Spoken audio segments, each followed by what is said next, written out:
Sixth question है, two adjacent angles of a parallelogram have the equal major, find the measure of each of the angles of the parallelogram. तो जैसे अभी हमने क्या ऊपर वाला क्वेश्चन किया था सेम वैसे ही है। तो यहाँ पे भी हमारे पास क्या है, अगर हम कोई भी एक पैरेललोग्राम ले लेते हैं, ठीक है, तो यहाँ पे क्या मान लीजिए ये A B C and D हमने पैरेललोग्राम ले ली। तो सेम ही है कि यहाँ पे भी ये कह रहा है कि दो एडजेसेंट एंगल्स है ना जो पैरेललोग्राम के, उसके क्या है इक्वल मेजर है, यानी कि दोनों की सेम वैल्यू है। तो मान लीजिए मैंने ए और डी ये वाले दोनों एडजेसेंट एंगल्स लिए, तो अगर मैं इसको एक्स मान रही हूँ तो ये भी मेरा क्या है एक्स है। ऊपर बस 3:2 में दिए हुए थे, यहाँ पे इक्वल दिए हुए हैं, बाकी सारे सेम है। तो ये चारों के चारों एंगल्स हमें क्या करने हैं, पता करने हैं। तो सबसे पहले हम यहाँ पे लिखेंगे let angle A is equal to X and angle D equal to X. ये हमने जूम कर लिया। अब यहाँ पे क्या होगा, ऑल्सो हमें पता है यहाँ पे हेयर, यहाँ पे क्या है, क्योंकि ये पैरेललोग्राम है ए बी सी डी, तो ये जो एडजेसेंट एंगल्स है ये क्या होंगे, सप्लीमेंट्री होंगे। तो यहाँ पे क्या है, angle A plus angle D is equal to क्या होगा 180। रीज़न दे देंगे हम लोग यहाँ पे कि ये हमारे क्या है adjacent angles of a parallelogram, ठीक है। तो अब यहाँ पे क्या है, ए और डी है, ए की वैल्यू एक्स है, डी की वैल्यू भी एक्स है, तो वैल्यूज को पुट कर देंगे। तो X plus X is equal to क्या आ जाएगा 180, ठीक है। अब यहाँ पे हमारे पास क्या है, x और x कितना हो गया 2x हो गया, 2x is equal to 180। x की वैल्यू पता करनी है तो 2 क्या है इधर मल्टीप्लाई में, इधर जाके ये डिवाइड हो जाएगा। सो x की वैल्यू हमारे पास आती है यहाँ पे 90, ठीक है। तो यहाँ पे हमें पता है कि a जो था वो x के इक्वल था, d भी x के इक्वल था, तो यानी कि a और d तो दोनों 90 के हो गए। Therefore angle a is equal to 90 and angle d is equal to 90। तो दो एंगल्स तो यही हो गए। इसके बाद बच्चों हमें ये पता करने हैं एंगल बी और सी। अब अगेन वही है, क्योंकि ये पैरेललोग्राम है तो बी और डी जो है वो क्या है ऑपोजिट एंगल्स है ना, और ऑपोजिट एंगल्स पैरेललोग्राम के क्या होते हैं, इक्वल होते हैं। तो अगर ये 90 का तो ये भी क्या हो जाएगा 90 का हो जाएगा। तो हम यहाँ पे लिखेंगे also angle B is equal to angle आएगा डी, ठीक है। और रीज़न हम लोग यहाँ पे दे देंगे, ये हमारे क्या है ऑपोजिट एंगल्स, ठीक है। तो therefore angle B is equal to क्या आ जाएगा 90, ठीक है। सेम ही यहाँ पे हम और जो हमारा लास्ट जो एंगल है that is the angle C, ये भी क्या होगा एंगल C एंगल A के इक्वल होगा, ये भी क्या ऑपोजिट एंगल्स है। तो हम अगेन वही लिखेंगे angle C is equal to angle A। Reason फिर से वही लिखेंगे, ये भी हमारे क्या है ऑपोजिट एंगल्स, ठीक है। तो देयरफॉर एंगल C की वैल्यू भी कितनी हुई 90 डिग्री। तो यानी कि बच्चों इस पैरेललोग्राम के जो चारों एंगल्स है वो हमारे क्या हैं 90 डिग्री। तो नेक्स्ट क्वेश्चन बच्चों हमारे पास यहाँ पे है question number 7, two adjacent figure HOPE is a parallelogram. तो यहाँ पे क्या है, ये जो HOPE इसके अंदर क्या है दो एडजेसेंट फिगर्स है, ये क्या एक पैरेललोग्राम बना रही हैं। Find the angle measures x y and z। तो यहाँ पे x y z की वैल्यू पता करनी है। State the properties you use to find them, और प्रॉपर्टीज भी हमें यहाँ पे क्या बतानी है। तो यहाँ पे क्या है, सबसे पहले हमारे पास क्या होगा, जैसे कि आप फिगर देख रहे हो, सबसे पहले हम लोग यहाँ पे क्या करते हैं, अगर देखो क्योंकि ये क्या है HOPE एक पैरेललोग्राम है, तो यानी कि ये वाली साइड और ये वाली साइड पैरेलल है, ये और ये पैरेलल है। तो अगर बच्चों ये वाली और ये वाली लाइन पैरेलल है तो ये हमारी क्या हो रही है, ये जो है PH है ये ट्रांसवर्सल बन रही है ना। तो यहाँ पे ये वाला एंगल और ये वाला एंगल क्या हो जाएंगे, ऑल्टरनेट एंगल्स हो जाएंगे ना, इस तरीके से, इस तरीके से। तो ये वाला एंगल और ये वाला एंगल क्या हो जाएंगे ऑल्टरनेट एंगल्स। ऑल्टरनेट एंगल्स क्या होते हैं, इक्वल होते हैं। तो यहाँ पे हम लिखेंगे यहाँ पे जो एंगल y है इज इक्वल टू क्या होगा 40 डिग्री। यहाँ पे आप लिख सकते हो ऑल्टरनेट एंगल्स, क्योंकि ऑल्टरनेट एंगल्स है, ठीक है। तो यहाँ पे क्या होगा, y की वैल्यू तो हमें पता चल गई कि 40 डिग्री है। अब एक एंगल की वैल्यू हमें पता चल चुकी है, ये 40 डिग्री आ गया। अब हमें क्या है z की वैल्यू नहीं पता है, और यहाँ पे ये जो एंगल है ये भी हमें नहीं पता है। अदरवाइज हम क्या इस ट्रायंगल में प्रॉपर्टी का यूज़ करके वैल्यूज निकाल सकते हैं। तो हम पहले यहाँ पे क्या करेंगे, इस एंगल को पता कर लेते हैं। तो अगर बच्चों मैं इस एंगल को एंगल 1 नाम दे दूँ, तो आपको पता है ये वाला एंगल और ये वाला एंगल मिलके क्या है स्ट्रेट लाइन पे, तो लीनियर पेयर बना रहे हैं, तो इनका सम क्या होगा 180 होगा ना। तो angle 1 plus 70 degree is equal to क्या आएगा 180। यहाँ पे आप रीजन लिख सकते हो लीनियर पेयर, क्योंकि ये लीनियर पेयर बना रहे हैं। तो यहाँ पे एंगल 1 की वैल्यू कितनी आएगी 180, 70 उधर जाके माइनस का हो जाएगा। सो बच्चों इसको माइनस करेंगे तो कितना आया 110। तो एंगल 1 की जो वैल्यू है वो 110 डिग्री आ गई। अब हमारे पास क्या है, अगर मैं इस ट्राइंगल को देखूँ ये वाली को, तो मेरे को इसमें क्या है इसकी वैल्यू पता चल चुकी है, इसकी पता चल चुकी है। एक एंगल रहता है तो उसकी वैल्यू हम लोग क्या निकाल सकते हैं ना। तो हम लिखेंगे इन ट्रायंगल, कौन सी ट्रायंगल है HPO, इन ट्रायंगल HPO हमारे पास क्या है angle Z plus angle Y plus जो एंगल था पहला जो एंगल था that is the 110 is equal to क्या आएगा 180। यहाँ पे लिख देंगे sum of all angles of a triangle is 1 80, ठीक है। तो देयरफॉर z की वैल्यू हमें निकालनी है। यहाँ पे y की वैल्यू कितनी आई थी, 40 आई थी ना, सो y की वैल्यू 40 है, ये हमारे पास 110 है, बाकी सारी चीज़ एज इट इज़ यहाँ पे आएगी, सिर्फ हमने इसके अंदर क्या वैल्यूज़ को पुट करा है। तो एंगल z प्लस 110 एंड 40 कितने हो गए, 150 हो गए ना, इक्वल टू कितना आया 180। सो z की बच्चों वैल्यू निकालेंगे तो 180, ये 150 उधर जाके इधर प्लस का, तो इधर जाके क्या हो जाएगा, माइनस का हो जाएगा। सो यहाँ पे इसकी जो वैल्यू आएगी दैट इज़ द, सॉरी नीचे दिख नहीं रहा, तो यहाँ पे इसको माइनस करेंगे तो आंसर कितना है 30 डिग्री। सो यहाँ पे एंगल z की वैल्यू हमारे पास आ चुकी है 30 डिग्री, ठीक है। तो हमने यहाँ पे क्या है, किस किस की वैल्यू निकाली है, y की निकाली है, z की निकाली है, अब हमारे पास सिर्फ रहती है किसकी, x की, ठीक है। तो x तो सीधा ही पड़ा, देखो अगर ये क्या है, ये पैरेललोग्राम है, ये एंगल हमने पहले पता कर लिया था, ये और ये एंगल क्या है, ऑपोजिट एंगल्स है ना, तो ऑपोजिट एंगल्स पैरेललोग्राम के क्या होते हैं, इक्वल होते हैं। तो x जो है वैसे 1 के इक्वल होगा, तो हम लिख देंगे यहाँ पे also angle x equal to क्या होगा, एंगल 1, यहाँ पे लिख देंगे opposite angles of a parallelogram, ठीक है। तो ये इक्वल है, देयरफॉर एंगल x की वैल्यू कितनी आई, जो एंगल 1 था उसकी 110 थी ना वैल्यू, तो x की वैल्यू कितनी आ गई 110 डिग्री, ठीक है। तो इस तरीके से हमने क्या निकालना है। चलिए बच्चों सेकंड इसके नेक्स्ट क्वेश्चन हम लोग क्या यहाँ पे देख लेते हैं। पहले मैं आपको दिखा देती हूँ, यहाँ पे ये जो 8th क्वेश्चन है, the following figures given GUNS, ठीक है, फिगर के नाम दे रखे हैं। ये फिगर है पहली GUNS है, इसके अंदर क्या एंड RUNS, ये दोनों क्या दे रखे हैं। इनमें ये कह रहे हैं कि ये जो दोनों फिगर्स है ना, ये हमारे क्या पैरेललोग्राम्स हैं, ठीक है। Find x and y length are in the centimeter, ये लेंथ क्या 18 सेंटीमीटर मतलब सेंटीमीटर्स में दी हुई है, और हमें दोनों में क्या x y z की वैल्यूज निकालनी है। तो सबसे पहले हम लोग क्या है, इसका जो फर्स्ट पार्ट है वही देख लेते हैं। यहाँ पे मैं एक बार इसको यहाँ पे डायग्राम दिखा रही हूँ आपको, ठीक है। तो ये बच्चों हमारा क्या है 8th क्वेश्चन का फर्स्ट पार्ट है, ठीक है। तो 8th क्वेश्चन के फर्स्ट पार्ट के अंदर हम यहाँ पे देखेंगे सबसे पहले GUNS, यानी कि ये पूरी पैरेललोग्राम है। तो हमें पता है पैरेललोग्राम के जो ऑपोजिट साइड्स होते हैं वो क्या होते हैं, इक्वल होती है ना। तो यहाँ पे GU और SN क्या लेंथ में इक्वल होगी, इस तरीके से ये भी इक्वल होगी। तो इसकी जो लेंथ है वो कितनी दे रखी है, 3y - 1 दे रखी है ना। तो यहाँ पे हम लिखेंगे 3y - 1 इज इक्वल टू, यहाँ पे क्या आएगा 26, और यहाँ पे आप रीजन लिख दोगे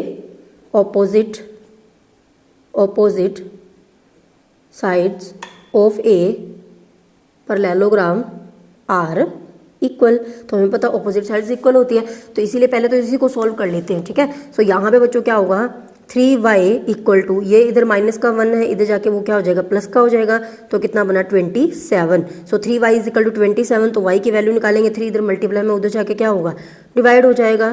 तो y इज इक्वल टू 3 9 जा कितने होते हैं 27 होते हैं ना। तो यहाँ पे y की वैल्यू कितनी आई हमारी 9 आ गई, ठीक है। अभी हमें क्या x की वैल्यू निकालनी है, तो यहीं पे मैं कर रही हूँ, वैसे हम नीचे कर सकते थे लेकिन स्पेस नहीं है, मैं यहाँ पे सॉल्व कर रही हूँ। नेक्स्ट हमारे पास क्या है, देखो ये वाला और ये वाली जो साइड्स है वो भी तो इक्वल है ना, और ये दोनों साइड्स क्या इक्वल है, तो ये है 3x, ये है 18, तो यहाँ पे क्या आएगा also 3x is equal to कितना आएगा 18। यहाँ पे फिर से वही लिख देंगे opposite sides of a parallelogram, ये ऑपोजिट साइड्स है पैरेललोग्राम की इसीलिए इक्वल है। देयरफॉर x की वैल्यू कितनी आएगी 18, ये इधर मल्टीप्लाई में इधर आके क्या हो जाएगा डिवाइड हो जाएगा। तो यहाँ पे हमारी जो वैल्यू आएगी वो कितनी आएगी 6। सो देयरफॉर x की वैल्यू कितनी आई 6 सेंटीमीटर, या x की वैल्यू सीधे लिख देते हैं। तो यहाँ पे बच्चों x की वैल्यू कितनी आई 6, ठीक है। तो नेक्स्ट हमारे पास क्या है, इस क्वेश्चन का सेकंड पार्ट है। तो यहाँ पे क्या RUNS, ये भी एक पैरेललोग्राम दी हुई है। तो यहाँ पे हम देख पा रहे हैं कि जो डायगोनल्स है ना, यहाँ पे क्या है इन पोर्शन की वैल्यू दी हुई है कि ये वाला जो पोर्शन है SO है, इसकी वैल्यू कितनी है 20 है, यहाँ से लेके यहाँ तक इसकी वैल्यू कितनी है y + 7 है। तो यहाँ पे देख के पता लग रहा है कि हमें क्या पैरेललोग्राम के डायगोनल वाली प्रॉपर्टी को यूज करना पड़ेगा to find the values of the x and y। तो सबसे पहले बच्चों अगर मैं इस डायगोनल की बात करूँ यहाँ पे, तो हम देख पा रहे हैं कि इसमें क्या इधर 20 है, यहाँ पे क्या होगा y + 7, और यहाँ पे प्रॉपर्टी कौन सी यूज होगी हमें पता है, डायगोनल जो होते हैं ना पैरेललोग्राम के। नेक्स्ट है, ठीक है, नेक्स्ट, ठीक है, नेक्स्ट। तो नेक्स्ट हमारे पास क्या है इस क्वेश्चन का सेकंड, नेक्स्ट आगे इसका सेकंड पार्ट है। यहाँ पे भी क्या है, ये जो है RUNS, ये एक पैरेललोग्राम दे रखी है, और यहाँ पे डायगोनल्स दे रखे हैं हमें, और इनकी क्या है ये जो वैल्यूज है वो क्या गिवन है। तो हमें x एंड y की वैल्यू पता करनी है। तो सबसे पहले ये चीज़ है कि यहाँ पे हमें कौन सा कॉन्सेप्ट यूज करना है। तो देखो वो जो डायगोनल्स के क्या है, ये वाली जो लेंथ है इसकी वैल्यू दे रखी है, इस पोर्शन की लेंथ दे रखी है, इसकी दे रखी है। तो क्लियर है कि यहाँ पे हमें क्या पैरेललोग्राम के डायगोनल वाली प्रॉपर्टी को यूज करना पड़ेगा। तो हमें पता है पैरेललोग्राम के जो डायगोनल है वो क्या करते हैं, एक दूसरे को बाइसेक्ट करते हैं, यानी कि ये वाली जो लेंथ है वो इसके इक्वल होगी एंड ये वाली जो लेंथ है वो क्या है इसके इक्वल होगी, ठीक है। तो इसी प्रॉपर्टी को हम यूज करेंगे। तो सबसे पहले हम लिख देते हैं यहाँ पे since RUNS is a parallelogram, क्योंकि ये पैरेललोग्राम है इसीलिए हमारे पास क्या होगा, पहले हम इस डायगोनल की बात करें SU की, तो SU को RN जो है वो क्या इक्वल 2 पार्ट्स में डिवाइड कर रहा है, तो ये जो SO है वो क्या OU के इक्वल होगा लेंथ में, ठीक है। तो यहाँ पे हम लिखेंगे सबसे पहले OU is equal to OS, और रीजन हम लिख देंगे यहाँ पे diagonals of a parallelogram bisect each other, ठीक है, क्योंकि ये बाइसेक्ट करते हैं तो इसीलिए क्या है हमारे पास ये वाली लेंथ और ये वाली लेंथ क्या होगी, इक्वल होगी। तो यहाँ पे दोनों की वैल्यू पुट कर देते हैं। OU की वैल्यू कितनी है, y+7 दे रखी है, इक्वल टू OS की वैल्यू हमारे पास कितनी है 20, तो इसकी वैल्यू को हम यहाँ पे पुट कर देंगे। तो यहाँ पे क्या आएगा बच्चों, ये जो 7 है उधर जाके माइनस हो जाएगा, सो y की जो वैल्यू है वो कितनी आई 13। अब y की वैल्यू हमने निकाल लिया। अब दूसरे डायगोनल पे देख लेते हैं, तो दूसरा डायगोनल है RN, तो इसमें भी क्या है RO और ON की लेंथ क्या है, इक्वल है। तो यहाँ पे हम लिखेंगे ऑल्सो, यहाँ पे क्या है ON इक्वल टू क्या है हमारा OR, ON is equal to OR। तो यहाँ पे क्या है ON की जो लेंथ है वो कितनी दे रखी है x+y है, तो हमने ON की जगह पे x+y लिख दिया, इक्वल टू की जगह पे इक्वल टू आ गया OR जो है लेंथ है वो कितनी दे रखी है 16 है, तो यहाँ पे हमने लिख दिया। अब यहाँ पे बच्चों क्या है x की वैल्यू हमें पता करना है, लेकिन y की वैल्यू हम लोग क्या ऑलरेडी यहाँ से निकाल चुके हैं, तो आप इसको 1 नंबर दे सकते हो। सो x+y की वैल्यू यहाँ पे कितनी निकाली है 13, इसको हम लोग क्या y की जगह पे पुट कर देंगे, बाकी एज इट इज है। तो यहाँ पे हम रीजन लिख देंगे बाई 1 कि हमने 1 से वैल्यू पुट करी है। सो x इज इक्वल टू 16, ये 13 उधर जाके क्या माइनस का हो जाएगा, सो x की वैल्यू यहाँ पे कितनी आ जाएगी 3। आगे क्वेश्चन नंबर 9 है, यहाँ पे हमारे पास क्या है in the figure both RISK and the CLUE are the parallelograms. तो यहाँ पे बच्चों क्या है RISK यानी कि ये वाली जो है ये हमारी क्या है एक पैरेललोग्राम है, इसी तरीके से CLUE तो ये वाली जो है ये भी हमारी क्या है एक पैरेललोग्राम है, ठीक है। Find the value of x, तो हमें क्या करना है इस x की वैल्यू को पता करना है। तो अभी यहाँ पे देखो सिंपल सा कॉन्सेप्ट लगेगा कि यहाँ पे हम देख सकते हैं बच्चों, यहाँ पे ये क्या ट्रायंगल बन रही है ना, तो अगर मैं इसको सेपरेट यहाँ पे इस तरीके से बनाऊँ तो इस तरीके से ना, यहाँ पे हमारा x है, ये है E और ये है S। तो अगर मुझे इस ट्रायंगल के दोनों एंगल्स के बारे में पता लग जाए, अगर मुझे E और S की वैल्यू पता हो तो मैं एंगल सम प्रॉपर्टी का यूज करके इस x की वैल्यू क्या निकाल सकती हूँ। तो वही हमने यहाँ पे करना है, हम पहले एंगल E और एंगल S को क्या करेंगे पता करेंगे, ठीक है। तो यहाँ पे हम देख सकते हैं कि जो एंगल S है और E है, अगर मैं इसकी बात करूँ RIS के इस पैरेललोग्राम की बात करूँ तो इसके अंदर क्या एंगल S इसके अंदर आ रहा है, ठीक है। अब यहाँ पे हम देख सकते हैं इस पैरेललोग्राम के अंदर बच्चों ये वाला जो एंगल है K और S है, ये दोनों क्या है एडजेसेंट एंगल्स है ना, तो दोनों का सम क्या होगा 180 के इक्वल होगा, तो K और S क्या होगा 180। तो हम यहाँ पे लिखेंगे हेयर, क्या लिखेंगे इन पैरेललोग्राम, कौन सी है हमारी RISK की अगर बात करें तो यहाँ पे क्या है angle K plus angle S is equal to क्या आएगा 180, और यहाँ पे रीजन लिख देंगे हम लोग एडजेसेंट एंगल्स ऑफ पैरेललोग्राम, ठीक है। अब यहाँ पे क्या है K की जो वैल्यू है वो हमें दे रखी है 120 डिग्री, S की हमें पता करनी है इक्वल टू क्या आएगा 180। सो S की जो वैल्यू है 180, ये 120 इधर आके माइनस हो जाएगा, सो S की वैल्यू बच्चों कितनी है हमारे पास 60 डिग्री। तो S की वैल्यू हमने 60 डिग्री निकाल लिया है। अब सेम ही यहाँ पे हमारे पास क्या है S की वैल्यू आ चुकी है, E की वैल्यू हमें पता करनी है। तो हम देख पा रहे हैं कि ये जो एंगल E है वो हमारे क्या इस पैरेललोग्राम का CLUE इसका एक क्या है एंगल है। तो यहाँ पे क्या है अगर ये एक पैरेललोग्राम है तो इसके ऑपोजिट एंगल्स इक्वल होंगे ना, क्योंकि यहाँ पे देखो यहाँ पे जिस एंगल की वैल्यू दे रखी थी वो एडजस्टेड बन रहे थे, यहाँ पे मुझे सिर्फ एक ही इस एंगल की वैल्यू हमें दे रखी है 70 डिग्री। तो हमें पता है हमें ई निकालना है, तो इस इन दोनों में क्या रिलेशन है, ये ऑपोजिट एंगल्स है और पैरेललोग्राम क्या है तो ये इक्वल भी होंगे। तो हमने सेम वही लिखना है, ऑल्सो हेयर इन पैरेललोग्राम, कौन सी है हमारी CLUE, ठीक है। CLUE के अंदर हमारे पास क्या होगा, जो एंगल L है और एंगल E है वो क्या हो जाएंगे इक्वल हो जाएंगे। So angle E is equal to आएगा एंगल S। यहाँ पे हम लिख देंगे ऑपोजिट एंगल्स ऑफ पैरेललोग्राम, क्योंकि हमें पता है ऑपोजिट एंगल्स है पैरेललोग्राम के तो इक्वल होंगे। देयरफॉर एंगल E की जो वैल्यू हो वो क्या आएगी, एंगल L की जो वैल्यू हमें दे रखी है दैट इज द 70 डिग्री। तो E की वैल्यू हमारे पास 70 डिग्री आ गई। अब हमें बच्चों क्या है इस ट्रायंगल के अंदर ये वाला एंगल पता है, ये वाला एंगल पता है, तो x निकाल लेंगे। तो इस ट्रायंगल की बात करेंगे, अगर हम इस पॉइंट को नाम दे दे O, तो एंगल जो है ना ट्रायंगल है हमारी EOS, इस ट्रायंगल के अंदर अगर बात कर रहे हैं तो यहाँ पे क्या है नाउ हम लिखेंगे इन ट्रायंगल EOS, ठीक है। तो यहाँ पे क्या होगा ट्रायंगल EOS के अंदर क्या होगा एंगल सबसे पहले एक्स ही लिख लेते हैं, X plus angle E plus angle S is equal to क्या आएगा 180, ठीक है। और रीज़न हम यहाँ पे दे देंगे sum of angles of a triangle is 180। हमें पता है कि ट्रायंगल के तीनों एंगल्स का सम हमेशा क्या होता है 180 होता है। तो यहाँ पे x की वैल्यू हमें निकालनी है, e की वैल्यू हमने ऑलरेडी पता करी थी, यहाँ पे कितनी आई थी 70 आई थी, ठीक है। प्लस क्या है एंगल s की वैल्यू भी हमने निकाली है, यहाँ पे कितनी है 60 है। तीनों की वैल्यूज को हमने पुट कर दिया, इक्वल टू क्या आएगा 180। तो यहाँ पे सम कर लेते हैं, 70 और 60 कितने हो गए 130, इक्वल टू क्या आ गया 180। सो x इज इक्वल टू 180, ये जो 130 है उधर जाके माइनस का हो जाएगा। तो यहाँ पे हमारे पास आंसर कितना आएगा 180 माइनस 130, तो x की जो वैल्यू है वो हमारी कितनी आई 50 डिग्री। आगे क्वेश्चन नंबर 10 है, explain how this figure is a trapezium which of its two sides are the parallel. तो यहाँ पे बच्चों हमें क्या है, ये जो फिगर दे रखे हैं हमें बताना है कि बताओ कि ये ट्रेपीजियम कैसे है, पहली बात तो ये, और अगर है which of its two sides are the parallel, तो इसमें क्या कौन सी दो साइड्स है जो आपस में क्या होगी पैरेलल होगी, ये वाली है या फिर ये वाली है, ठीक है। तो यहाँ पे देखो पहली बात तो हमें ये पता है कि जो ट्रेपीजियम होता है उसकी क्या प्रॉपर्टी होती है, उसके अंदर क्या होता है एक पेयर जो होता है ना ऑपोजिट साइड्स का वो क्या होता है पैरेलल होता है। तो इसमें क्या या तो ये वाली साइड और ये वाली साइड पैरेलल होनी चाहिए, या फिर ये वाली और ये वाली क्या होनी चाहिए पैरेलल होनी चाहिए, ठीक है। तो ये ट्रेपीजियम हो जाएगा। और अगर ट्रेपीजियम है तो हमें ये भी बताना है कि कौन सी साइड इसकी पैरेलल है, ये दोनों पैरेलल है या फिर ये दोनों है। तो यहाँ पे बच्चों देखो आपने क्या 7th क्लास में ये चीज़ पढ़ी होगी कि यहाँ पे क्या होता है, अगर हमारे पास कोई दो लाइंस है, ठीक है, ये इसकी ट्रांसवर्सल लाइन हो गई, तो इसमें क्या होता है ये जो एंगल्स अंदर की तरफ बन रहे होते हैं ना, ये हमारे होते हैं interior angles on the same side, क्योंकि सेम साइड पे बन रहे हैं।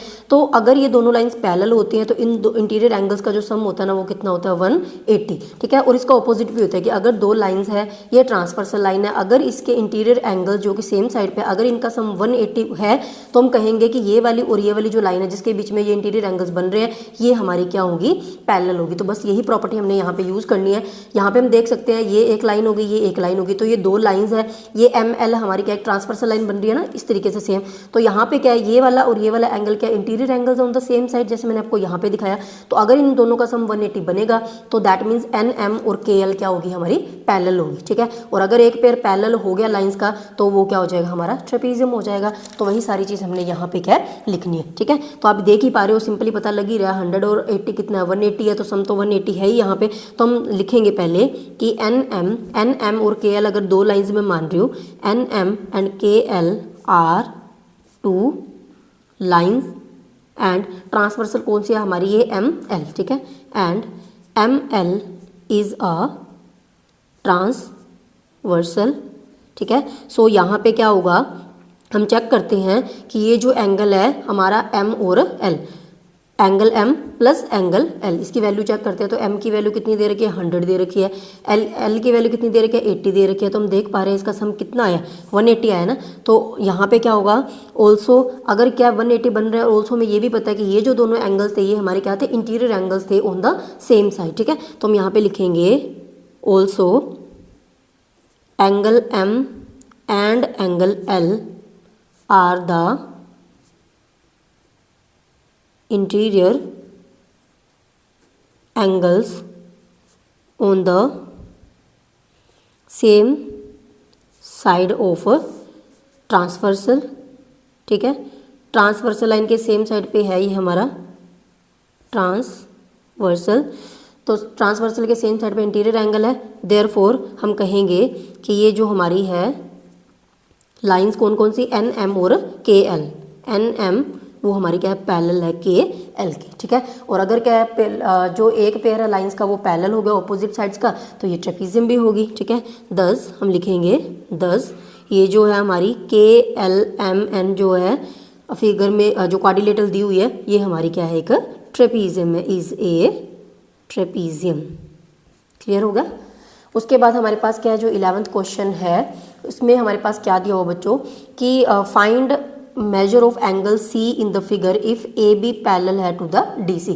तो यहाँ पे हमारे पास क्या है ये फिगर दे रखी है ABCD है, यहाँ पे क्या है एंगल B की वैल्यू 120 दे रखी है। हमें क्या करना है मेजर पता करना है एंगल C का, M का मतलब मेजर है, तो ये जो एंगल C है ना इसकी वैल्यू हमें यहाँ पे क्या है पता करनी है, ठीक है। तो यहाँ पे क्या है कैसे इसको स्टार्ट करेंगे, सबसे पहले देखो वही चीज़ है कि अगर क्या है यहाँ पे AB एंड DC हमें पैरेलल दे रखी है, ये वाली लाइन और ये वाली लाइन अगर पैरेलल है और यहाँ पे ये हमारी फिर क्या बन जाएगी ट्रांसवर्सल लाइन बन जाएगी ना, ना। अगर मैं इसको एक्सटेंड करूँ इस तरीके से, आप देख सकते हो ये दोनों लाइंस पैरेलल है, ये एक ट्रांसवर्सल होगी, तो ये क्या है, दोनों इंटीरियर एंगल्स बन रहे हैं ना सेम साइड पे ट्रांसवर्सल के, तो वही प्रॉपर्टी हम यहाँ पे यूज़ करेंगे। तो यहाँ पे क्या है, बिकॉज हमारे पास क्या है, ए बी क्या है, पैरेलल है डी सी, तो देयरफॉर हम लिखेंगे angle B plus angle C equal to क्या आएगा 180, ठीक है। और यहाँ पे हम क्या लिख भी देंगे, ये हमारे क्या है, interior angles on the same side of transversal, ठीक है। ये हमारे क्या इंटीरियर एंगल्स है सेम साइड पे। तो देयरफॉर एंगल बी की वैल्यू कितनी दे रखी है, 120 हमें ऑलरेडी दे रखी है। एंगल सी हमें निकालना है, तो इक्वल टू क्या हो जाएगा 180।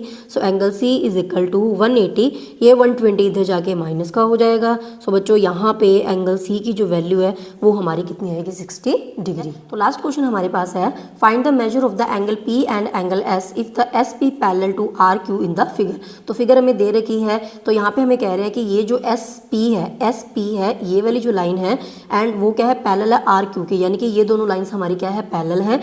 एंड ब्रैकेट में कुछ दे रखा है, पहले अब देख लेते हैं हम लोग एक बार, ये चीज़ वैल्यू निकाल लेते हैं कि हमें एंगल पी और एंगल एस की वैल्यू हमें क्या पता करनी है। तो ये हमारा एंगल एस है, ये हमारा एंगल पी है। तो बिल्कुल सिंपल सा फंडा है बच्चों, यहाँ पे फिर से वही चीज़ है, ये दोनों लाइंस पैरेलल है, तो ये हमारी क्या होगी, एक ट्रांसवर्सल लाइन होगी ना सेम। अगर आप इसको ऐसे करके देखोगे तो चीज़ तो वही है ना, यहाँ पे क्या है, ये दोनों लाइंस पैरेलल है, ये ट्रांसवर्सल होगी, तो ये दोनों क्या interior angles on the same side, तो वही प्रॉपर्टी हम लोग यहाँ पे क्या फिर से यूज करने वाले हैं, ठीक है। तो हम यहाँ पे क्या लिखेंगे, सिंस एस पी पैरेलल है to the R Q, therefore यहाँ पे क्या होगा, angle S plus angle R is equal to क्या आएगा 180। और रीजन हम दे देंगे इंटीरियर एंगल्स ऑन द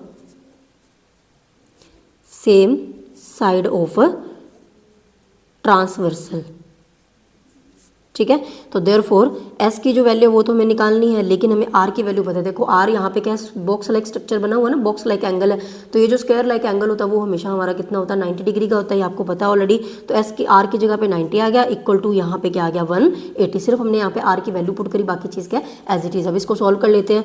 तो angle S is equal to क्या आएगा 180, ये 90 इधर प्लस का, इधर जाके ये क्या हो जाएगा माइनस का।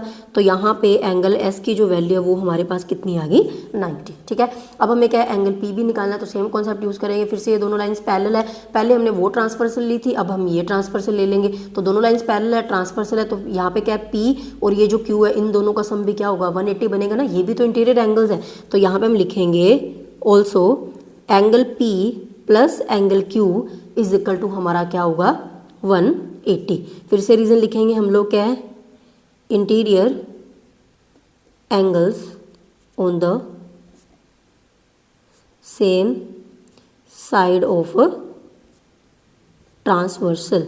आप यहाँ तक भी लिख सकते हो interior angles on the same side, ठीक है। तो यहाँ पे क्या होगा, एंगल पी की वैल्यू में निकालनी है, क्यू की वैल्यू हमें क्या ऑलरेडी दे रखी है 130, तो क्यू की जगह पे 130 की वैल्यू पुट कर देंगे, इक्वल टू आ गया 180। So angle P is equal to क्या है 180, ये 130 इधर जाके क्या हो जाएगा माइनस का हो जाएगा।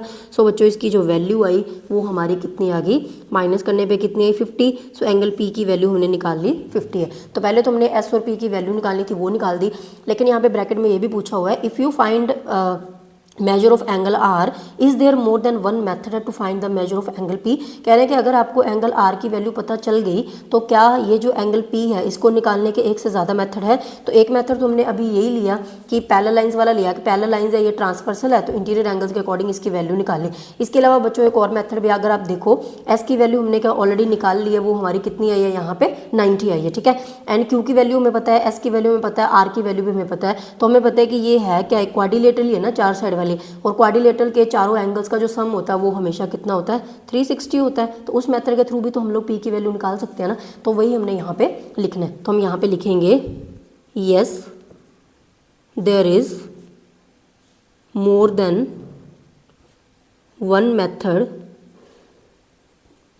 To find measure of angle P, ठीक है। सो यहाँ पे कैसे लिखेंगे हम मेजर निकाल के दिखा देते हैं हम लोग यहाँ पे। So in the quadrilateral P Q R S, ठीक है, इसमें क्या होगा angle P plus angle Q plus angle R plus angle S is equal to क्या होगा 360, ठीक है। आप यहाँ पे रीज़न दे सकते हो, sum of all angles of ए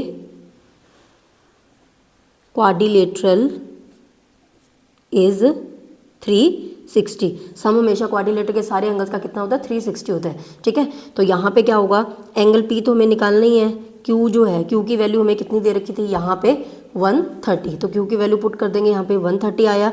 उसके बाद क्या है, आर की वैल्यू हमारे पास 90 है, एस की जो वैल्यू बच्चों हमने निकाली थी, एस की वैल्यू भी हमारे पास कितनी आई थी, 90 आई थी, ठीक है। तो यहाँ पे सबकी वैल्यू को पुट कर देंगे, सो यहाँ पे आया equal to 360। So angle P plus यहाँ पे कितना है, 9 और 9 कितना होता है, 18 होता है ना, 18 के अंदर 13 को ऐड कर देंगे, तो यहाँ पे आया 11, यहाँ पे आया 3, तो यहाँ पे आया 310 इज इक्वल टू कितना आया 360। सो एंगल पी की जो वैल्यू है वो कितनी आई 360, ये 310 उधर जाके माइनस हो जाएगा, सो 360 में से 310 को माइनस करेंगे, सो आंसर बच्चों हमारा आएगा 50। तो हम देख पा रहे हैं पी की वैल्यू पहले भी 50 आई थी, अभी भी 50 आई, यानी कि हमारा आंसर क्या है, सही है। तो ये थे बच्चों हमारे सारे क्वेश्चंस। आई होप कि आपको सारे क्वेश्चंस अच्छे से समझ में आ गए हैं। अगर आपका कोई भी डाउट है तो आप मुझे कमेंट में ज़रूर पूछ सकते हैं। तो चलिए बच्चों, मिलते हैं हम लोग हमारी नेक्स्ट वीडियो के अंदर। Till then take care, bye bye.